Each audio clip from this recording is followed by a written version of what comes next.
Για σας που αγαπάτε τα κορεάτικα καλλιντικά.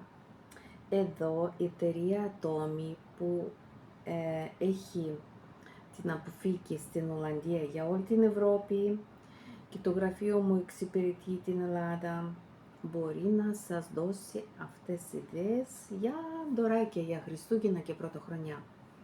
Και ακόμα μια ιδέα είναι τα πάτσι. Τα πάτσι που μπαίνουν κάτω από τα ματάκια μας. Τι κάνουνε? Είναι για το δέρμα που χρειάζεται εντατική φροντίδα γύρω από τα μάτια και τα χείλη. Δέρμα που χρειάζεται ενυδάτωση. Δέρμα που φαίνεται σκούρο και ξηρό γύρω από τα μάτια. Δέρμα με ρητίδες με σόφριο ή γραμμές χαμόγελο.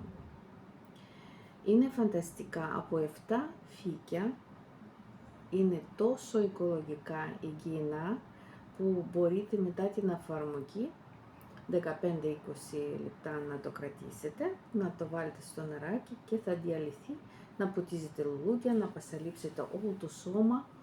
Είναι μόνο βιταμίνες, είναι μόνο χρήσιμα συστατικά, είναι υγιεινά και θα σας βοηθήσουν μόνο στο δέρμα σας, όχι δεν θα βλάψουμε. Λοιπόν, αυτό είναι τα πάτσι. Με παρόμοιο συστατικό έχουμε και τις μάσκες που έχουμε δύο είδους. Είναι μία ενυδάτωση και σύσφυξη και λάμψη.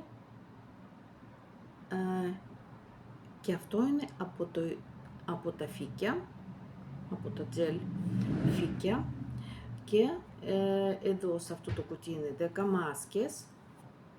Μπορείτε να τα χρησιμοποιείτε και αποτέλεσμα είναι φανταστικό.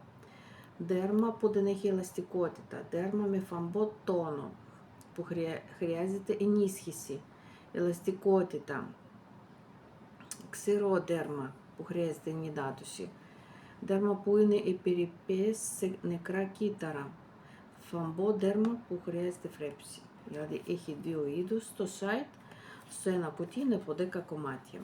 Μπορείτε να διαβάσετε, να το δείτε πόσο φανταστικά προϊόντα είναι. Είναι από τα φύκια, καθαρά φύκια. Τίποτα χημικό. Αυτά ήθελα να σας δείξω τώρα.